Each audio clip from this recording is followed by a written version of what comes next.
We're not big fans on this show of hydrogen fuel cells. And we've been saying for quite some time that there's some downsides to hydrogen that we don't even think people are talking about yet because we haven't even gotten to real production of hydrogen yet.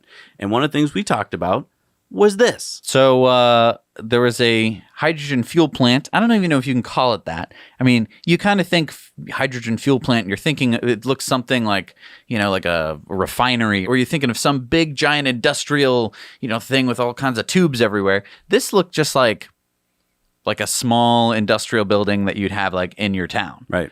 And they were just taking natural gas, converting it to hydrogen and putting it into, tanks. And it blew up. And the blast could be heard for 10 miles. Yeah, 3 counties heard the blast. And the explosion damaged 60 homes, making one of them declared uninhabitable. Now, we're going to be talking a little bit more about this on the Patreon bonus stories because we have some footage that we'd like to show you over there. But yeah, this is like one aspect. This isn't even the main thing that I have against hydrogen. It's not so much the blowy up part. It's first of all, they're taking natural gas, converting it to hydrogen, so you're releasing all of those, you're stripping the hydrocarbons of the carbon, making carbon dioxide, so you're no better off, really, than burning fuel, in my opinion. And all the fracking that it took to get the natural gas, the fact that they talk about this hydrogen as being a clean fuel, well, it's not clean if you dug it out of the ground. Right, and then also you need some energy to even do this process from the natural gas. Of course, the better solution is the electrolysis, but that still is highly inefficient compared to just plugging in a battery. But I would like to talk about the blowy up bits, because not only can the cars blow up when they have pressurized hydrogen in them, but when you're making the hydrogen, when you're shipping the hydrogen, all those steps, you have hydrogen, which is a flammable, explosive gas. Right. And no one's going to want to live near a plant that's making it. In fact, I don't think any of these poor people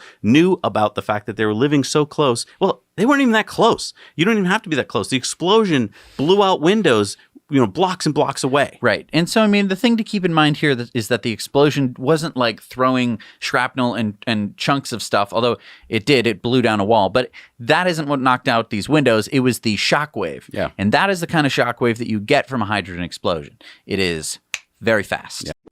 Thanks so much for watching this Now You Know clip. Head over to Now You Know channel for full episodes of Tesla Time news and in depth.